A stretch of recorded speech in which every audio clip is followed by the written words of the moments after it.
Oh, Tim and Gina, no.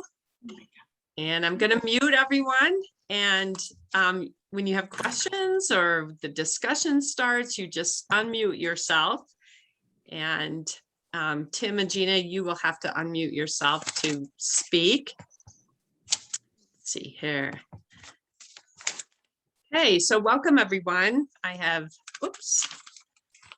Oh, there we go. I have Tim and Gina Murray here today, former members of the Seniors Choice, former owners of Team Elder Care, or no, former owners of Aware Senior Care in North Carolina.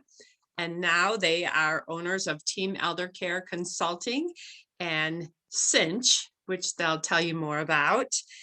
They got their start in 2014 from the Seniors Choice and recently sold in December, was it December 2020?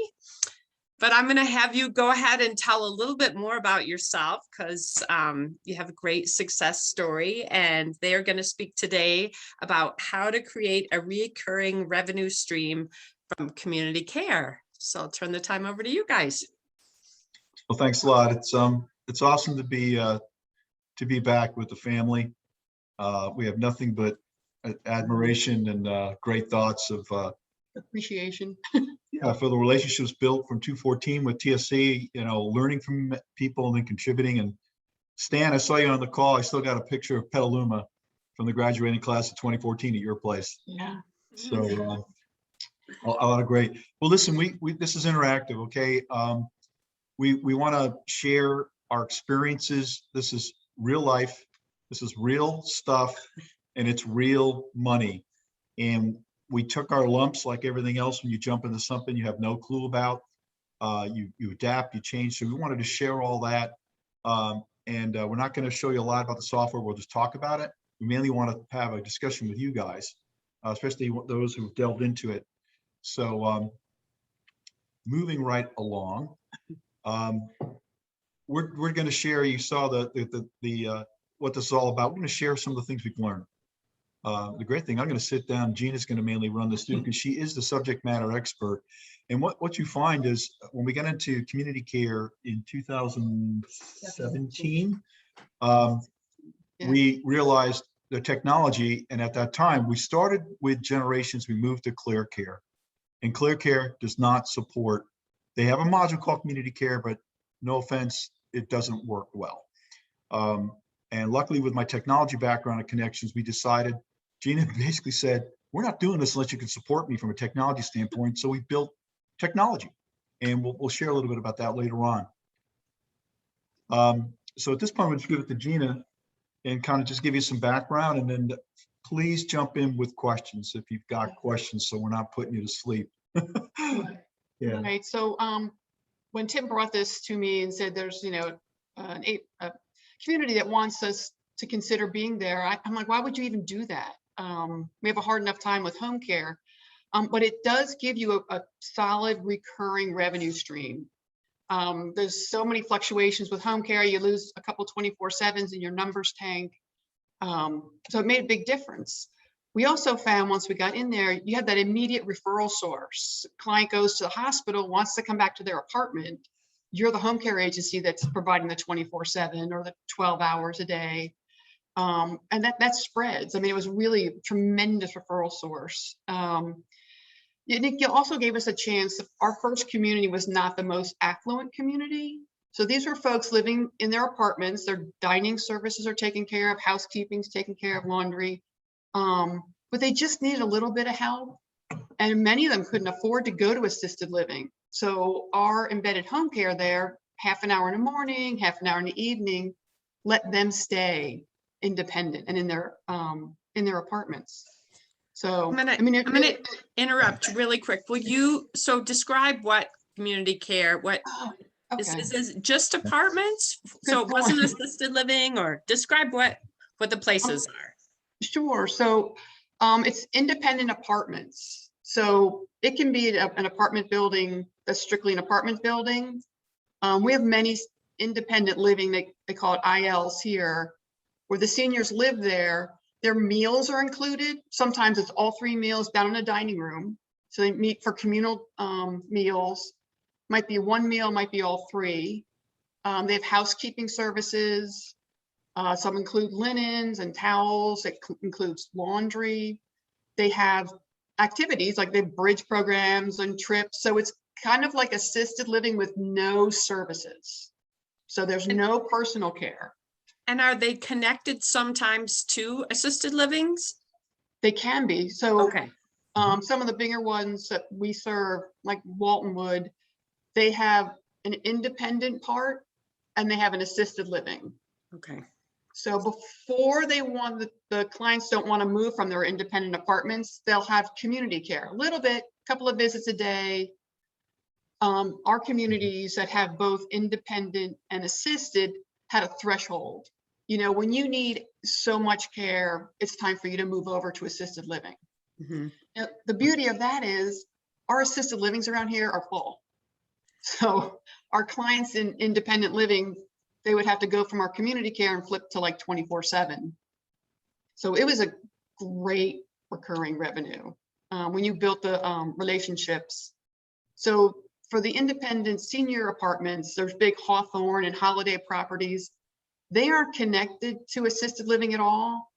So those managers want to keep those people in those apartments.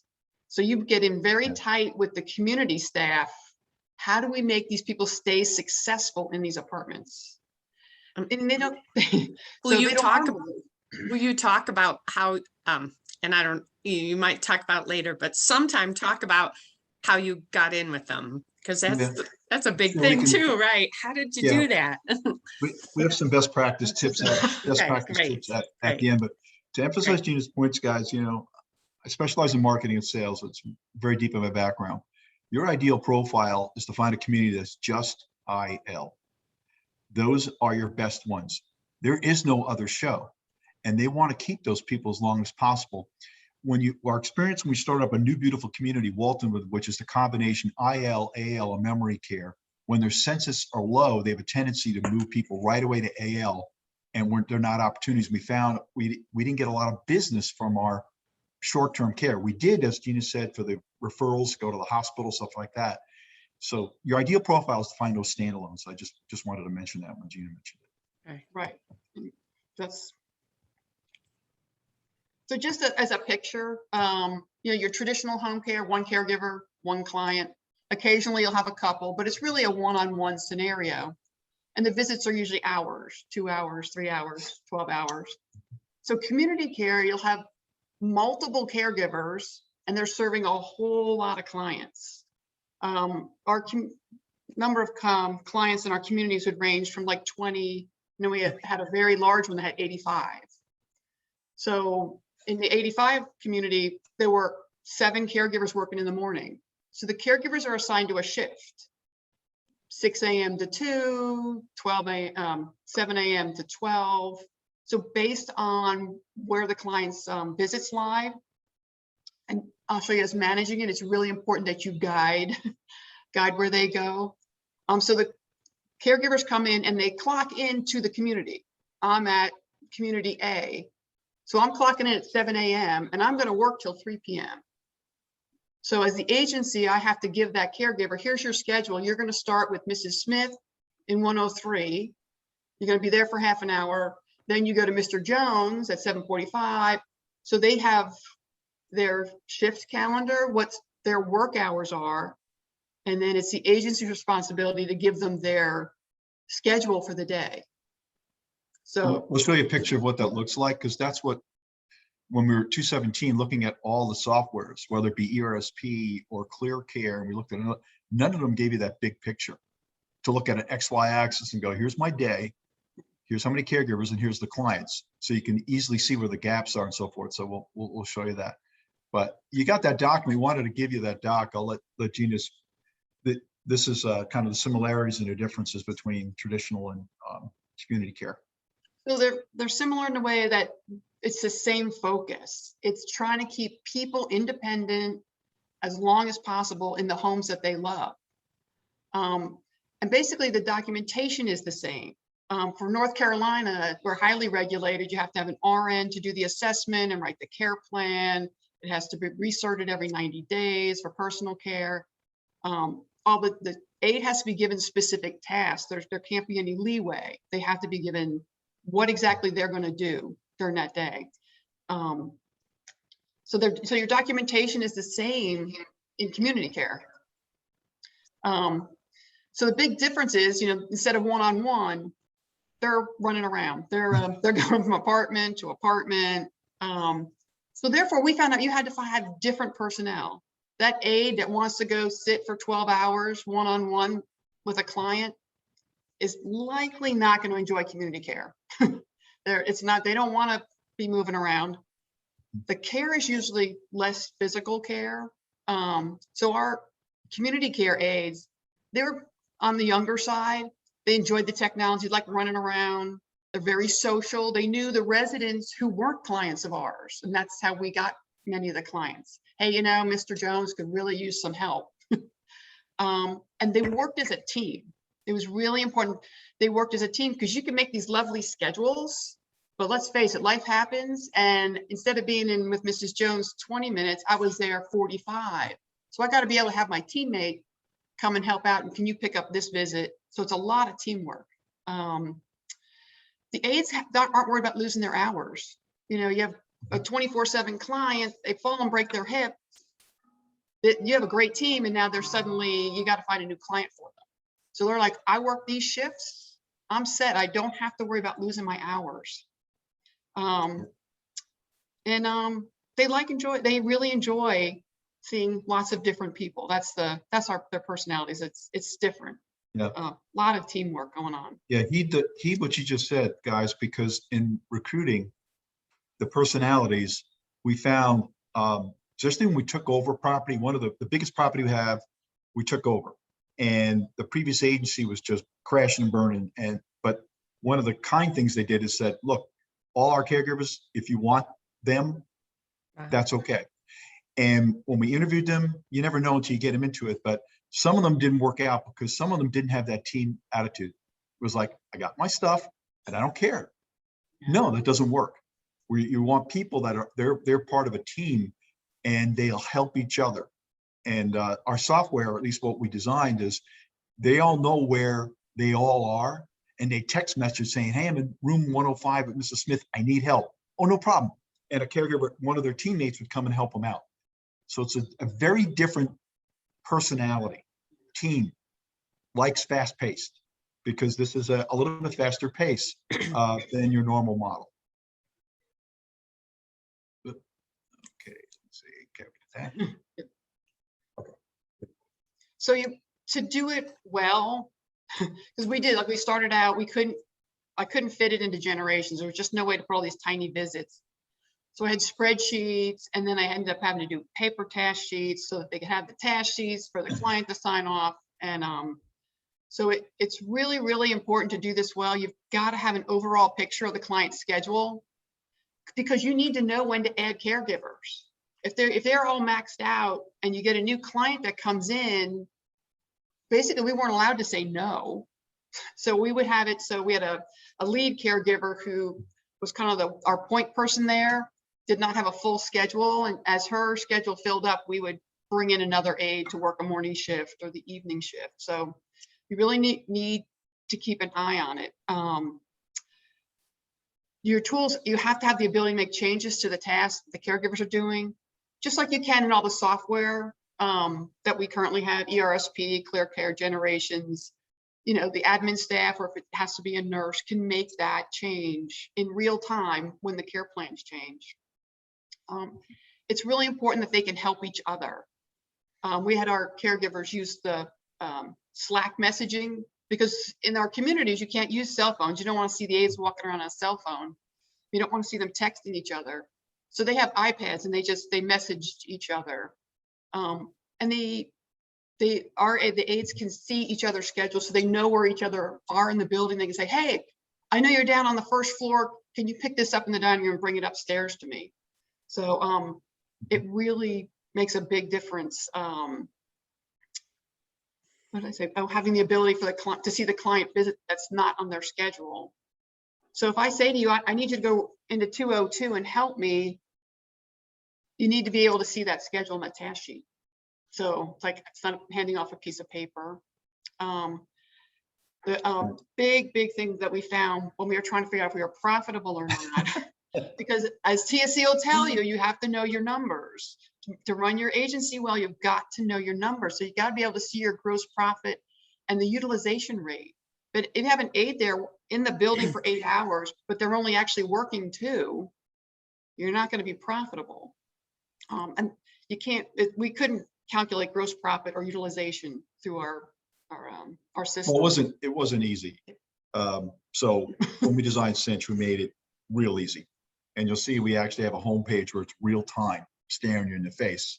And we established benchmarks in honor of Mr. Steve Everhart. With benchmarks. So, our community care coordinator, the person you have in charge, we're running a profitable business. And guess what? You can compensate them on that, right? The more efficient they run it, they should get more money in their pocket. That's proper incentive. So that was really good. In terms of communication, what was really cool about Slack, which is free, by the way, at least, the elementary version is the front desk, at least in our 85-person building, we're very involved with the staff. The staff was on the Slack messaging. They could message the caregivers. Our community care coordinator who ran the show was on it. So they're all communicating in real time. Can't emphasize how great that was. Because it's team care. It's not solo care. It's team care.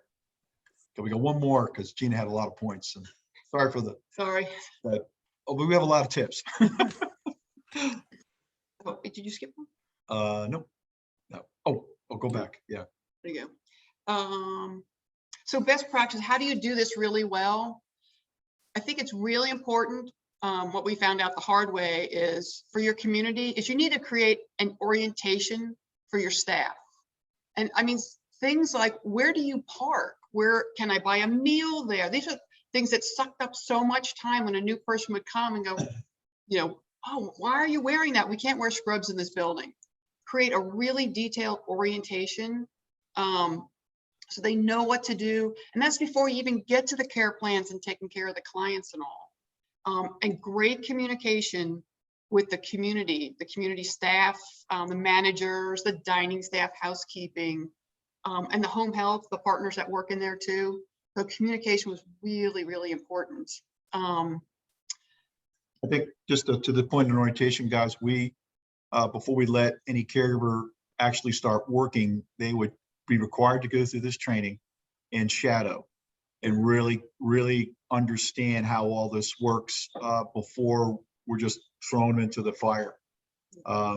So that's just another part that you want to probably include in the orientation for community care. Right. Best tips is you really need to schedule efficiently to maximize their time. So when we were setting up, I can't give you an 8:15 appointment, but I can give you an 8:30 because I want to keep, Mary Jo, I can give her these 2 visits. You have to look at the big picture. So they're not running from the 4th floor down to the 1st floor and all over the map. You're grouping them together.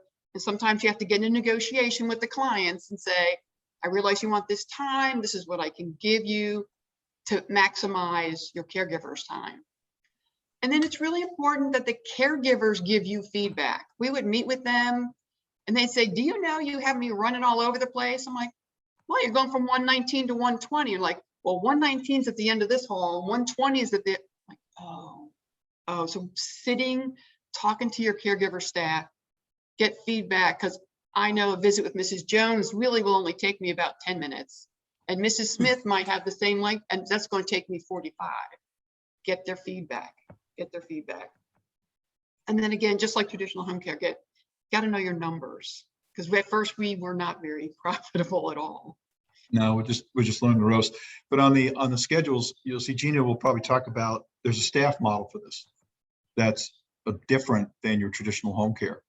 And you have a community care coordinator, which is your scheduler, which is looking at this big picture and works with nursing after assessments to kind of Tetris game, kind of make an efficient schedule.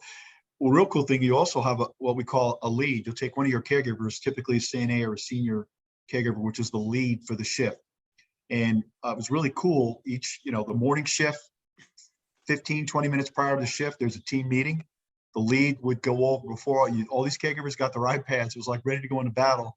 And they do a briefing and they review any changes, community notes. Mrs. Smith went to the hospital. Someone's coming back from the hospital, blah, blah, blah. Deshauna, you've got Mrs. Jones. Make sure you water a plant this way, or, there's some special instructions. They do a team briefing and then it's poof, out the door they go. And then the community care coordinator, literally we had an office with a big screen TV and we can watch the picture in real time and watch the colors change as visits were completed. And she can say, hey, what's happening? Your visit should be complete. Where are you? So it's a really cool real-time team model. And you'll establish positions with certain responsibilities to make sure this all works efficiently. And that's for the really big community. For the big communities, right? So we talked about knowing when to add or reduce your staff hours. That's really important. And setting what's your ideal utilization rate? How much? I mean, they're not going to work 100% of the time. There's just no way. So we were saying if we got to about 60, 65%, we were well profitable. Yeah. And it's an easy calculation, guys. So like Gina said, say there's a 6 in the morning shift to 2 p.m. You look at, for that caregiver in one track, how many actual hours did they work in that 8-hour span? So if they only work 4 out of 8 hours, you're 50% utilization. It's that simple. Well, but then again, we had really short visits. We had like 7-minute visits for check-ins or maybe one task like compression hose or a medication. So we charged $7 for 7 minutes. And then 15 minutes, that was $14. So if you had a whole lot of 7-minute visits, you actually earned a whole lot more. So it was a lot to take in. It's a lot. Yeah, that's why 65% somewhere around there seemed to be the magic number with us. And we knew we're above water. I didn't have to really look at gross profit. I kind of knew it should come out okay, based on utilization rate. So it's a key benchmark.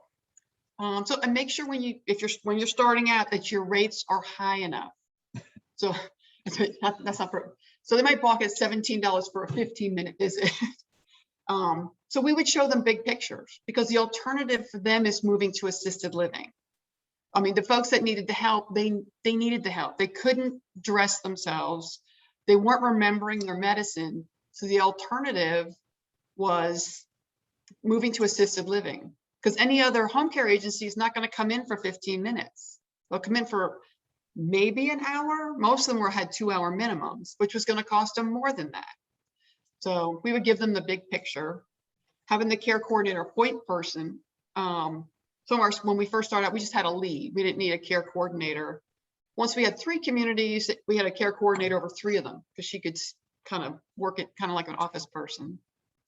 And stay very involved with your community staff, with the people that are running that apartment building, your home health, your other partners. We did a lot of educational programs because that way other residents knew what we were doing. So many times they would come back to their apartment instead of going to rehab, especially when COVID hit. They would come back to and have 24/7 with us and then kind of pare down into community care. So yeah, the care coordinator, Gina's right, depending on how big your buildings are and residents can span multiple communities, but in that one big building, the community care coordinator was a full-time position because of all the coordination you can imagine between family communications, caregivers, and then outside organizations like doctors making house calls and home health, Beata, something like that. It's a big job. Well, that big community, there's well over about 1,100 visits every week. So imagine scheduling 1,100 visits just in that one little community. So. Yep. This is real life for us. Our community care in the one big building, you can see, I'll go to the big one at the bottom there, was 600,000. The company who acquired us, Home Care Assistance, immediately went and raised the prices. Right now, their run rate revenue from that one building is projected at $1 million. Wow. 1 million from one. Now it's a big one and it's a different class. It's in North Carolina. It's Gina taught me these things. This is a MUA. It's a multi-unit assisted housing. And basically there's like in Raleigh, there's like 10 of them. And they're like in this state, they're saying you can have people in there that are very borderline high level Or assisted living level. they're assisted living level, but you have to have a relationship with a home care agency, which is embedded in your community. And so so these people are typically need more help than your typical independent living. So it's a special class, but that one revenue stream is big. And, you know, when we were at community care, our total revenue, when you look at our portfolio, when we eclipsed 5 million in sales, was $1 million from community care prior to the acquisition. And believe me, it got the attention of the acquirer. They were very interested because of the reasons Gina said, very steady. And it's like your mortgage. You're not going to kick your mortgage company out unless it's very painful for some reason. As long as you do a good job, you're the show. You are the show in that community, and you're embedded, you're ingrained in it. So, and then what would happen is other communities were calling us to say, can you take over our community? And we knew we were at that point we were selling. So they feel very poised and ready to take on more communities because they've got the system down now. So now for that $1 million or 600 when we had it, we had quite a show there. You know, it's like 15, 17 people. If you add up all the people between nursing, the care coordinator, and the caregivers in different shifts, it's like running your mini home care agency. So that's a bigger deal. Now contrast that to community A, IL only, little community in Cary. We took over from another company, another agency. Once we got in a rhythm, it's automatic. Yeah. I mean, it was low touch, low maintenance, had about 30, we averaged around, Gina says 20 to 30. We had around 30, and we had a really solid caregiver team. They loved being there. The clients loved them. It was just running, you know. So if you set up and train people well, and they know the scope of their responsibilities, and then you take care of them, it could run, and you're not involved on a daily basis. Every week I'd have the community care coordinator. Okay, how are we doing in community A? What's going on? What's our census? Any issues? I love to report. Steady, no issues. We're happy. You know, so each community is different. You know, community C, we didn't have a lot of short-term visits because it was a IL, AL memory care, and their census wasn't full up. However, we got two benefits. One, we got all their such and such went to the hospital coming back in 24/7. Wow, we like that. The other thing was they were having a hard time staffing their AL with AIDS. And they said, Tim and Gina, can you do this? and we got us into staffing. And for that one building, we were their embedded home care. We were their staffing company. And we did all their traditional home care too. We were generating, you know, $300,000-$400,000 from them alone in staffing. And we all of a sudden became an interim. If you're familiar with Maxim, interims, they're staffing companies. We started staffing them, and then another community heard about it. We started staffing community B. So in our agency morphed into is from traditional home care to traditional home care, community care, staffing. Yeah. And when the acquirer was looking at this, it was like, this isn't a one-horse show. You know, what's great about that is when you get hit by losing a couple 24/7 cases, hit at one side, our staffing business was going up. So we had a consistent growth model. And, you know, one of the things that if eventually you are going to sell your agency, you don't have to do that. But what they're going to be looking for is revenue growth and consistency and managing these ups and downs. So it's like a mutual fund. We had a mixed portfolio, and community care got us there. That's what opened up these new opportunities to us. So let me ask if anybody has any questions. Does anybody? Well, Gina, I know, I just want to see where we were, if they have questions yet. I Um, have a question. I don't know. I was in and out. Did you talk about how you did the billing for your residents? Or you already talked about it? If you did, I'll go back and review yeah, it. We didn't, yeah. actually, it's built into the software that we Okay, use. great. Yeah, Okay. it's, when, a visit is completed on the schedule, that generates, a visit on their invoice. So, Yeah, Okay. we built a very simple invoicing, and actually we have an export, and we built an interface into QuickBooks. Okay, So so was your billing model based on, I know it's partial time, but was your rates based on like for an hour or a 2 hour visit, but it might not be 2 hours? You know what I'm saying? Like, our visits were very short, so hour was the longest visit that we offered. okay, So visits, the cost of the visit was based on the duration. So we had 7 minutes was $7, 15 minutes was. I tell you what, just to simplify this, if you have time, I could even actually, I made up a brochure called, Cinch Land or something like okay, that. I will share it with Stephanie, and it will show you, without putting a name to a community, yeah. what we charged. We charged based on time. I'd highly recommend that's the way you do it. Oh, Where we saw so many agencies crash and burn is they got into these cool packages like the sunrise package, and mama gets the water planted and new diapers, and I'm being, just combined a lot of stuff, and then when you know it, 10 minutes later the needs changed and it didn't really right, fit that package. right, So we went, the way you get around that, it's based on time, and your nurse that does the assessment looks at it and goes, okay, based on what your mobility, what you need, it's going to take this amount of time to get done what you want in that particular visit. And the amount of things, amount of tasks. I might just want you to give me a shower. I don't need any help getting dressed. Okay, so it's Okay. not a shower visit. right, It's a 15-minute visit. It's a right. 30-minute visit.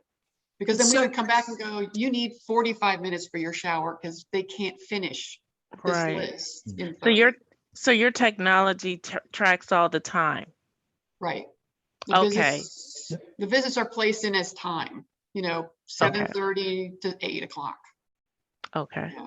Thank And, you. and so what if they went over one time? They would just bill them more then? No, for us, we have to, with No. our state, they say, I want, 3 visits a week of 4 hours. That's what we have to give them. So what we would do is we would track, and we have the aide say, you know what, Mrs. Smith, so, 1 or 2 times, we would say about 30 minutes. So if it's 32 minutes, fine, 25 minutes, fine. But they were consistently going over the time. That's when, well, for us, it has to be a nurse, but whoever your care coordinator is would have a conversation to say, we need to increase the time. Good question. So actually the technology is set up to bill the actual time, but we were Mhm. like, we can't do that. And it was a lot kinder to families too. Yes, and it is a lot kinder, and we got a lot of goodwill by showing them the proof, Yeah. because those sons and daughters like me and go, the shower can take 30 minutes. Come on, you just gotta get mom in there, get her out. And they're like, yeah. Well, here's how it's gone, Jim, for the last 2. So do you want us to rush your mom? Because I don't think it's a great idea. And this is the actual time. And they go, okay, Yeah. okay, let's up it. So anyway. One more thing, did that impact the next client's schedule if they went over, a couple of times? Uh-huh. Right. So that's what we try not to stack them on top of each other, because you have to Okay. give them time to walk from one apartment to the next. You want to keep them in about the same area. And that's if they knew, if they walked in, Mrs. Smith is on the floor, which unfortunately happens more than we would like. They would message first of all, that they needed help, but then they'd say, okay, hey, I've got a med reminder at this time, and they could Slack each other, and their teammates can pick up their visits, can handle the visits that they're missing, because that just happens, or, I just can't get her out of the shower.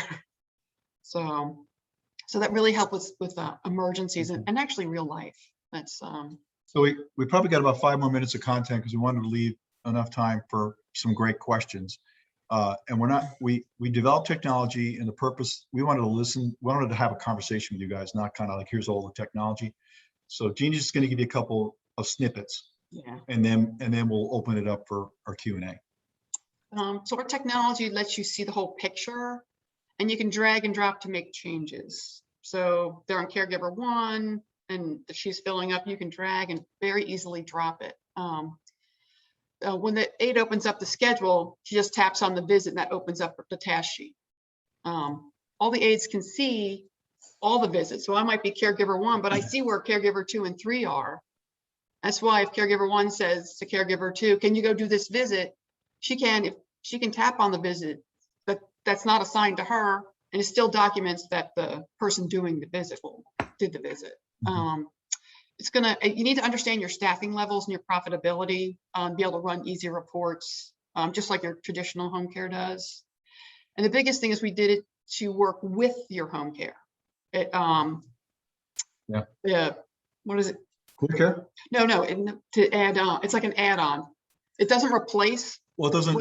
It's adding, it enhances what you already have. It can work with the software that you're currently using. CINCH at its heart is a scheduling, visual scheduling engine. And so we had ClearCare. ClearCare ran the home care business. But for community care, we used CINCH, but we're building interfaces. The November release will have very good input and output. So you can actually import data like client data, caregiver data, like schedules, and even export. If the home care system has an import side, you can bill out of whatever you want. So this is a very specific purpose, and it's not knocking traditional home care, ERSP or ClearCare, whatever you're using. It's meant for a specific purpose, and that's what makes it very strong. It's focused on community care. What we have. Yep. So this is what like the care coordinator would look at. This is a weekly view. And you can drag and drop those as a, so that's what she would be looking at to say, are the schedules balanced? Who's doing what? And it's the actual length of time. It's the beginning and end. So that's what it looks like on a weekly view. The admin page, you come in, what's my utilization right now? How many clients? I have 1 caregiver working. The aides don't see this, that's just for admin. And then you didn't do the daily. Okay. I missed the slide because you have a daily slide, but the slide here, this is kind of a key one. I talked to 15 different vendors in home care. There's only a select few. Access also has this, ClearCare has community care, but they really designed it more for assisted living than community care. And the big picture, that's what we were looking for. Give me the ability to see that. And so a care coordinator can literally look at caregiver 2, and the November version that we have will have names, right? So that may mean Melissa's caregiver 2. I can drag her visit over to caregiver 1 and a snap, done. Well, and it shows their apartment numbers too, because that was the big thing too. The aides are like, you've got us running all over the building. They're like, oh, okay. So you were looking and say, well, so we rearrange visits to keep the caregivers in the same place. Right. And then when you sit down with the caregivers and show them this, there's like the schedules aren't equal. Yeah. Okay, well, and having the caregiver give you input, I think that's what created the great team, feeling. We had caregivers that I remember, ain't no way I'm using this iPad thing. It was really hilarious. And the next thing you know, it was a couple weeks later, I'm in the hallway and she's like, this thing is awesome. I got rid of all my, and she had these papers, she's running around like, no, we're not doing that. No paper, no paper. The agency that we took over from in the big building, they had notebooks, they had walkie-talkies, it was really painful. It was really Walkie-talkies were, well, the clients hated them. We hated them. And so the first thing we did, we said, those are gone. And so we had, everybody had their iPad and Slack messaging. Yeah. And that's the way real time they were talking to each other because they had a job to do and we wanted them focused on the job. So anyway, we could talk about this topic forever, the way we had, it was an amazing journey for us in community care and what we learned. And I can't believe we developed the technology, and I'm somewhat still stunned. We're still developing it. But we're very excited that the new platform is awesome. We're putting on a Blaze, there's a lot of, it's our new Microsoft strategic platform that we're building it on. So it's not going to be available to November. And when it is available, we were going to come back to Gary and the Seniors Choice because we know there's some interest. So anybody, the floor is open to, like I said, I'll follow up with a brochure so you can see actual pricing that we use that will help you kind of get your head around how we did it, a model. But any questions from you all? Would you have the aides do the documentation on the iPad then? Mm-hmm. So when they walked into the client's room, they tap on the visit and it opens up and they'd hit begin. There's a section that has essential information that would say things like medications are on top of the refrigerator, lockbox code is X, don't let the dog out. So when they hit begin, it populates the date and the time that the visit actually starts. It shows what time it was supposed to, and then the whole task list drops down. You can review it with the client, or depending on the client, today's your shower day, I'm gonna wash your hair, make sure after her shower, the compression hose goes on. They're very specific tasks. We have default tasks set up, but every agency could put in their own specific tasks. Make sure the last thing you do is take out the trash. That's why it's made very specific to each client. Would it all upload then to ClearCare, or does it just stay within the CINCH system? The So documentation part. The documentation stays within the CINCH system, and it can be sent to long-term care insurance. Yeah. That was a big thing, to be able to long-term care, VA, Yep, all that need that documentation. we'd be able to export the proper documentation for long-term care insurance with it. But it's very, very simple for the caregiver. Just click, click, click, Gary, right? Here are my tasks. They're done. And if they're not done, they're required to give an explanation. Right. And at the end of the visit, Client refused, yeah. and then electronic signature at the end. And then it timestamps the end of the visit. I think a couple other things you guys mentioned that was some of the growing pains that was the pool courts. Right. You talked about how you had to get that under control, that they consider the other agency kind of like an emergency response system.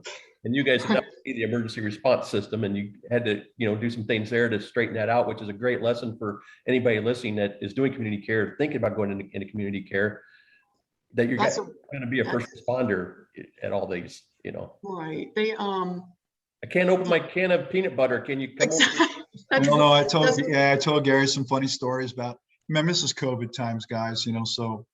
We took over the big community just as they got their first COVID case and COVID hit the building, just to make it really exciting. So families weren't in, we're brand new, we're bringing in new technology, new caregivers. And so they had said, if there's an emergency pull cord, because it's not a call bell, it's an emergency call. It's a pendant. Do you mind answering them? Well, we were only in one other community at the time. And if one emergency cord went off a week, okay. So we said, sure, we'll be happy to we'll be good partners. Well, there were how many one week? Like 144 pendant calls. Well, we had to say, okay, time out. Average time per caregiver utilization in that is 20. So I multiplied 20 times 144, and I presented to the ED saying, you're getting, hundreds of hours of free care. This is why your previous home care agency buckled. Yeah. You killed them. Okay. You own this system. So we kind of set the ship right. Gina remembers that meeting very well with me. Well, it was a whole lot of re-education to the residents that lived there, but it was a re-education to the building staff, because over many, many years, this is what they had done. And this was like the fourth agency that had crashed and burned. So we also have in our service agreement that if we go on an emergency basis, we would charge them for the time that we were there. So we did, and we then started adding in, but once we got them, if it's, if somebody has fallen, we're there. But the fact that I didn't get a fork at lunch is not a reason to put your call bell on. Yep. So, the fry, my favorite is the fries were cold. But words of advice is when you go into a community, especially when someone's crashed and burned, you're like, why? what happened, what's going on, what are the scope of the responsibilities you expect of us, and it may be unrealistic, right? And then there may, like Gina said, and we re-educated. We went from 144 down to 10. Yeah. Down to a it was amazing. We got it all under control, because you'll find that there's probably a dozen that are your chief offenders, and you just need to talk with them or talk to the sons and daughters and kind of get it under control. Well, we had team meetings with the community and the agency staff, and we would go through all the pendant reports, who pushed it when, and that's how we addressed the chief offenders. And we made the community call the families to say, your mom is doing this, so you either have to put more care in place or she can't stay here. So we weren't the bad guys. The community had to have that. So that was a really good point. That was quite eye-opening. So it is very good to find out why, if you're taking over, why did the other agency not succeed? Yeah. Anybody on the call? Go ahead. Yes, me here. Well, good to see you guys, Tim, Gina. I think it was you that introduced us to Gary in the first place, and here we are now, part of Seniors Choice. So that's a good thing. We were given the opportunity to be the home care agency at a facility, at an independent living facility, where we have been doing some marketing, for months now.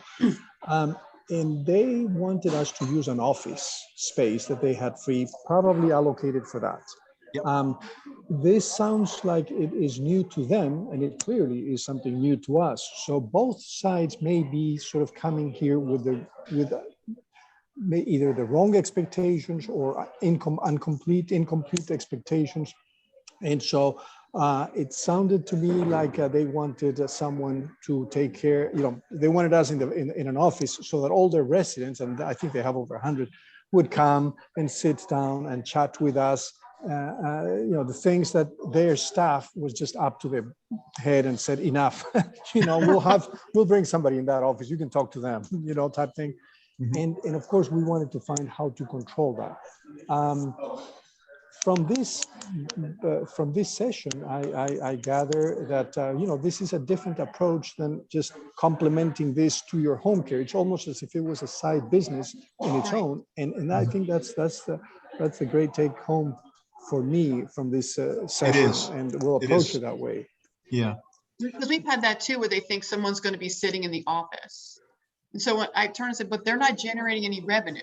So we'll have to make the prices so high that I don't think your residents are going to like that. So my thing was, when they approached the community staff themselves, I'm like, find out what they're asking. What are they asking for? They just want someone to talk to.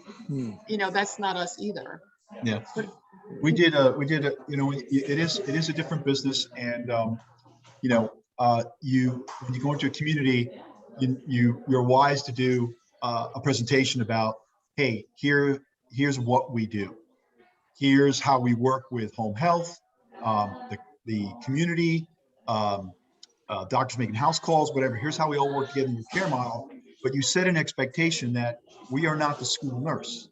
We're not going to have someone, sitting there to do that, but see, you'll do education. When we can do things in person, we come in, we do monthly socials, wine and cheese with our partners, kind of, it is a whole different business. And the key to success is running it differently, understanding how different it is, staffing it properly, communicating properly, education, to the residents and the staff, and everything can work really well as long as everybody understands their roles. So you do need that office, because you need a place to put the gloves, if you're going to, whatever documentation for them to hang up their purses and their coats. So your aides need a place, to kind of start. And then there's going to be times, a half hour here, 15 minutes there, where they don't have any visits. Right. So they don't want them sitting in the lobbies. They want them out of sight. So in your case, you did have an office also. Yes. In all cases. In all cases, and they will charge you rent. And our rent averaged from $350 a month in the smaller community A I talked about. A community B was $500. I negotiated free offices in the big building Yeah. because of circumstances. We did a lot for them, and they were like, they gave us a free. We had 2 big offices in that building, and they didn't charge us any rent. I would That's what, negotiate for that first, that's what especially they if you're offered us, actually. That's what they offered us, just free space. But again, we just need to fine tune and make sure that we have, that we understand each other's expectations so that we're all on board with the same idea here. Yeah, Sounds absolutely. like a great Great. That's- opportunity for you, Eduardo. Sounds like it really could be a great opportunity. Yes, yes. In fact, I may just go there today, right after this, because it's been a couple of weeks. But Yeah, but I really would suggest probably spend a little bit more time with Tim and Gina, making sure you get started on the right foot, you know, yeah. the community for sure. No, definitely. So, That's great. Yeah, Thanks. we have software, we'll keep you all posted on the availability. We have interest from friends. Phil Grazier is another member that was interested, but Phil said he couldn't make today's call. It will be very real with you, what it is and what it's not. From pricing, because that's an issue. You look at ERSP, part of the problem with ERSP is I think they charge you for time or something and visits, right? And that's problematic, especially when you're doing 1,100 visits a week. So our initial pricing to our old company is $6 a client, right? And we may drop that further, make this very, priced accordingly, because it's a scheduling engine. So I think it needs to be very cost effective. Yes. So you haven't asked me, but that's kind of where we are in terms of the pricing for it, for that product. But we're And also then- in consultation. Yes, go ahead. Oh, and then you wouldn't have them as a client in ClearCare, is that correct? Because ClearCare charges per client, right? That's why we Okay. did it. We didn't Okay. want them charging $12 a client, right? Okay. I mean, depending on how you got into ClearCare. So this is how we did it in ClearCare. You set them up in ClearCare, you do the assessments, you put them on hold, so they're not they have no scheduled visits. But that way, if you have to do reoccurring assessments or supervisory visits or whatever for them, those tasks still come up. Oh, great. So then you can, that's how you get away from, how you get around paying ClearCare. Well, there's Okay. there's a whole methodology that we could, anybody's interested in their ClearCare that Gina, we set up to manage payroll, to make it all. That's why I said it doesn't replace your home care software. What we do is come in and see, how does Cinch work with what you have? And you set up a process that everybody understands, and it works, it works. So just a side note, we have done community care and we've done a couple of different communities. We actually used ClearCare. Absolutely agree. It's not very user friendly, but was this a dishonest statement if I can tell you how not to get charged by ClearCare?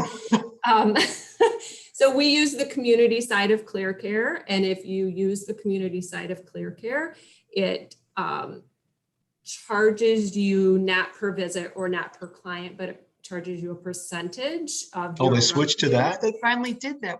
That's interesting. So we bill monthly. We do a combination of visits and packages, but they have to commit to a month. It's the only way we see that you can predict staffing. So they pay in advance for a month of service, and then we create a package based on how many hours that they do. But if you go in then and bill monthly on the normal ClearCare side, like a monthly package, it doesn't show up as revenue on the other side. So there you Nice. go. There's always Just workarounds. another thought. We opened a brand new community, and their expectations and their promises to their independent living side were that they would have somebody on staff 24 hours a day, 7 days a week. And during opening phase, when AL was not open in memory care, we were the only service on site. So we actually went in and we were ready to pull out because that wasn't our commitment. We couldn't afford that. We weren't going to staff and pay 24/7. So we actually then entered into an agreement with that community where they paid us directly to be their emergency service. And then what we did is we just backed it out. So they basically supplemented. If we had 2 hours a day of care for a while, they paid 22 hours if we had 3. So as we increased our clientele, Oh, That's they really great. supplemented to Well, have a I'm smiling because we did just that. We were like, Oh, you did. When we, You have to, or you go out of business. You can't Right. support their promises and pay your staff.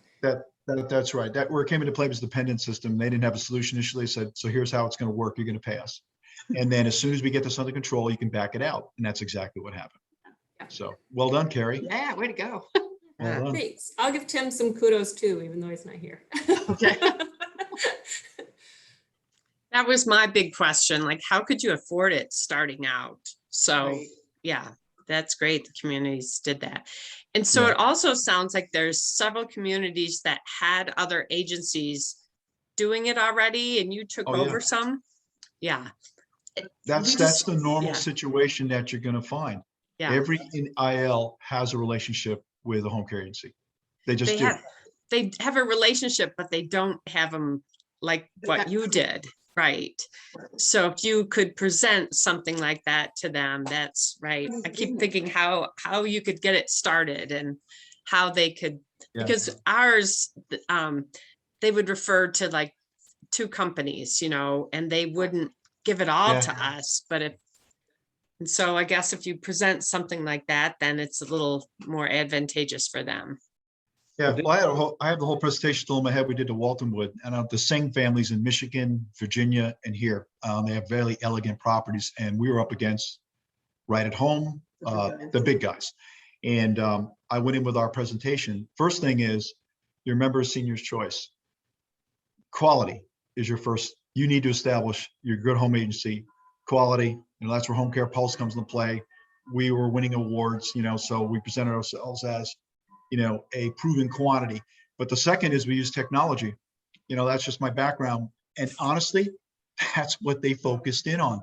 They were fascinated that we had cobbled together an iPad-based solution, because what we're saying is we can understand where we are, and you won't have these situations where home care agencies have to bail because they can't run a profitable business. And so it can become part of your value prop that we know how to run community care. And we have a solution to help, and it helped. It honestly, it got their attention, and it separated us from, and they eventually selected us in their properties. So I think it's anyway, easier, it's more profitable, faster to go into an established community that has an agency they're not happy with. And so I think he just would go around to the different communities. Oh, how's it going? Do you like the home? No. Well, what are some of the things that aren't going as well? What would you change? And a lot of it is the aides don't show up on time to visits. The clients never know what time they're coming. They don't do what they're supposed to do. So that's where it started to formulate. It was like, okay, well, they got to get there on time. They've got to work together. They've got to have the right task list. And so our first thing was like an Outlook calendar kind of cobbled together before we had the technology. Before we did it. But partnering, everybody remember the Seniors Choice partnering? Okay. I went to every social, every event from all the key ILs all around the Raleigh vicinity. Just go. They knew us. They're like, and I wouldn't push them. I said, remember what we do. We're interested. And honestly, that got us into our big one. That I was there. It's everybody knows Kisco. Kisco is a name. They're nationwide. They have like 5 properties, 6 properties in Raleigh alone. We went to another property. That ED, we struck a bond, and that ED, when they went looking, they said, you should call up Tim and Gina Murray. They're really good people. They got a really good reputation. That, one day I'm going to call them, but you should call them. And we went in and presented, did our proposal, and we got the business. So, a lot of networking, a lot of just keep going back. How's it going? Have things improved? No. But that's going to be most of your opportunities are. If you get into a newbie and they're just building it, just get a 6-month run where you're not paying the office lease, and they'll understand you're underwater, or it's going to take time to build the business. So you want to negotiate not paying for any office space for a while. And we did that as well. Maybe Eduardo ought to just send you guys a gas card with your motorhome, and then you guys just go and see him and do it for him. We'll come to a site visit, Eduardo. You guys want to go check out Texas, don't you? It's a beautiful time of year. Nice. Yeah, no, they've been, we're down in Austin a while back. That was Yep. That I'll was certainly pretty be cool. keeping you guys posted. Yeah, because Oh. this is interesting. Yeah, we're glad you're there with the Senior's Choice. That's great. Yeah, no, thank Yeah, you. congratulations, Eduardo, and, go for it. And if you want to fly some questions our way, or, You know where we are. I know, I very if much we're in the will. country, right, Appreciate Gary? it. I don't know that maybe we're out of the country Oh, coming up. I forgot. You guys are going to be gone. You guys are going to be gone for the month of September. Oh, so you'll be traveling around? Hey, Waco in Magnolia awaits you. They're going overseas, Oh. Oh. right? Yes, we are. Yeah. Thanks for the invite, by the way. We only invited Kim. You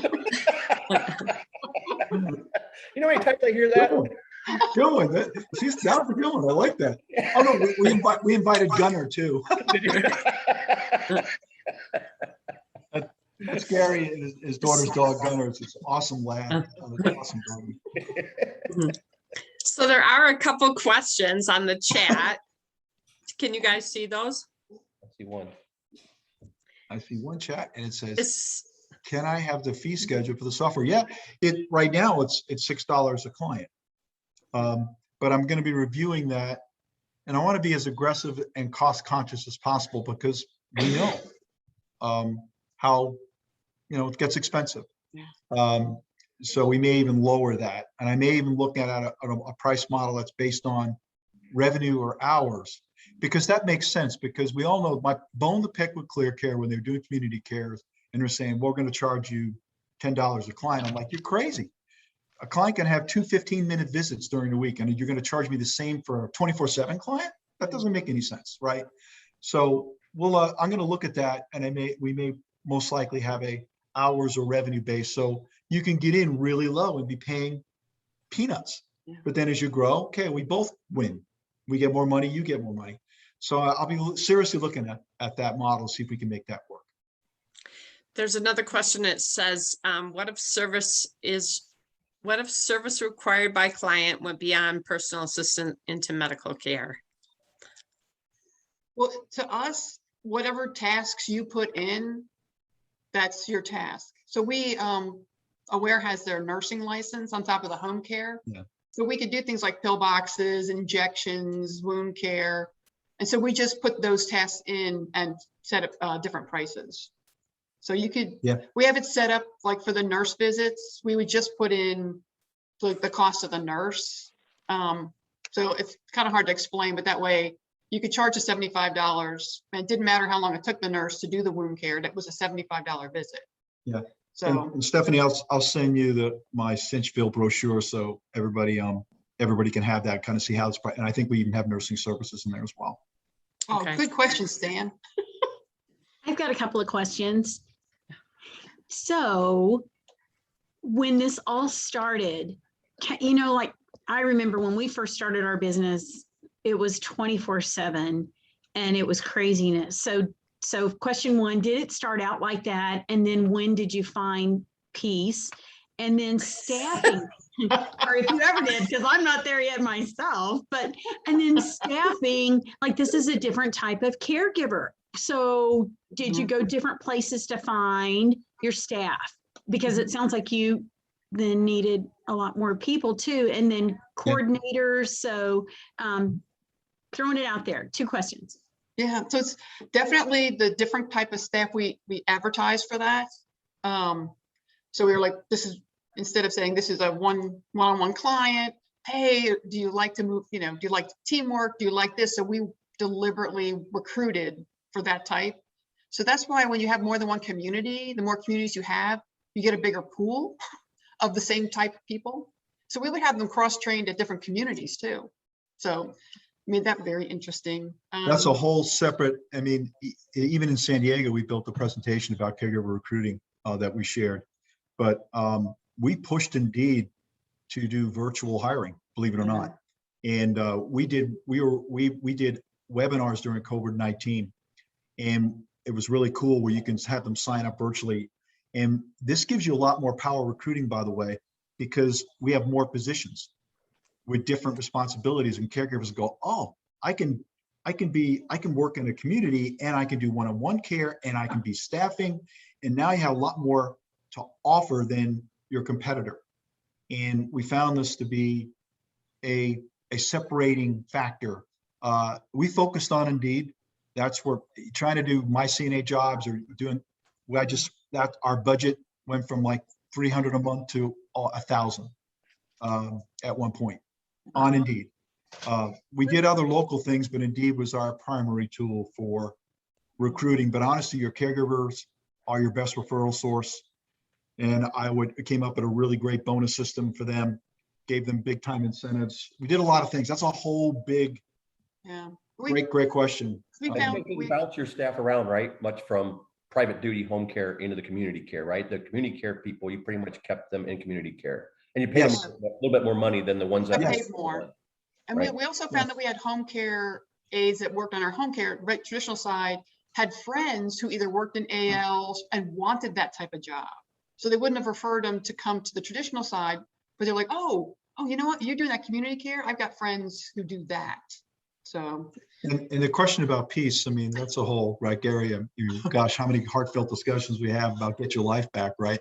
Ultimately, it was December 21st last year where ultimate peace was achieved. But, you know, it's right people, right seats, right? There's a lot of, I mean, basically my job as the leader was taking care of people. Every waking moment was taking care of staff and making sure the staff understood what they're supposed to do. And we're very clear in expectations. And we invested in getting people who could run these things for us. So we weren't running them. And that was the key to having some semblance of a life. Is empowering people, right jobs, right scope. So we had May Moses was our community, our care coordination. She ran staffing. She ran and she did. So she did it. You know, she knew, and we empowered her. We gave them the right technology, right? Also, the technology was key in terms of managing this. So, want to answer Stan's questions. Really cool feature we're going to have with this. The way we set up security. Thank you. Is we allow users to be defined, and you get to define their access to all facets of the system. And we're going to have the notion of partner, so you can enable your community partner to actually log into CINCH and see things that you allow them to. The same thing for family, because family wants to know. But that would be family specific. That would be clients. Yes. Yeah, but we will enable. We've had a great discussion with our developer, and we live this, right? So we're going to give access and make it highly configurable, so you can allow family members and community partners see what you want to empower them to see. Yeah. That could be a dual-edged sword, right, guys? So, you know, right. But we'll have that, and we'll have that in the system as well. And then my suggestion is what we did with ClearCare. We would charge the families $10 a month to have access to the portal. So you guys could charge the families $6 access to the portal. Oh, just an idea. I didn't even dawn on me though. That's a little aggressive, Stephanie. I know, but it worked. It did it. We didn't charge. That must be some Gary rubbing off on you. You ever run across community employees that wanted to be employed by your agency? Every day. All the time. Boundaries. We're the ones who usually got the other end of that. They're like one of our ex-caregivers. I'm like, you're what? You're working for who? And, you know, we just have. We had to know when you went into a community that they were not allowed to come work for us, and ours could not go work for them. It was it was part of the contract we had when we were the embedded home care there. So that, I mean, we even had like dining staff like, oh, can I come work for you? And we're like, no. And we're not without heart. We had some staff. I remember one particular instance with a part-time nurse, and we weren't giving enough hours, and she wanted to go work for a community we're in, and we let them. We're not without heart. Everybody has unique circumstance, you know, but for the most part, we didn't have any problems. Yeah, other than other employees that left their community wanted to come work for us. We had to be careful about that. Right. So it was we had definitely had it in the contract that no poaching, no poaching. Right. I think it was 6 months. I think it had to be 6 months. Well, we went OT, Gary. Oh, I'm sorry sorry. about that, and Stephanie, and We can but talk. I mean, That's we okay, love it's getting great. back with the members, and Not a shocker, guys, not a shocker. But it was all very good stuff. And Any- Candace's questions were great. We could have probably Yeah. a month's worth of talks on that. And we should talk about that some more. And I think it'd be very beneficial for members because we all feel that, you know, the strain, of course, and yeah, it, you know, it is hard. And, but that's what this group's also about. It is all, you know, relying on each other and, you know, and saying, hey, I'm struggling here. What am I, you know, How am I you know, gonna do those days that this? you have anything about, I want to quit, right? And Yeah. we all had those days, Yeah. but Yeah. COVID was a lot of fun and still is a lot of fun. So yeah, we're not it's right. like the business wasn't hard enough as its own. We had to throw COVID in on it. Exactly. Yeah, all of our agency, marketing's not their problem. They're lucky because we left, but it's caregiver it's caregiver recruitment and retention. Everybody, it's like, great, you want me to come into this community? Where am I going to get the resources for it? Right. So that is an appropriate question about how do we recruit? Man, that was number one for the last 2 years of running that age for the two of us, was getting and retaining good people. We invested big time. If you don't, you're not going to make it. So it's a whole separate discussion, but God bless you guys for what you're doing. Thank Hang in there, Yeah. you know. Thank you guys so much. Thank you guys so much. And I will, I'll send out the recording and I'll send out your brochure with your price Yeah, pricing too. I'll send it right after the call, Okay. so you have the PDF of that, so Okay, everybody can get a feel great. for that. So Okay. Send us a postcard from Europe. Okay. We will. All right. Thank Thanks. you. Power. Thanks so much. Thank you, guys. Uh-huh. love you guys. Take Bye-bye. care. Everyone. Bye-bye. Bye-bye.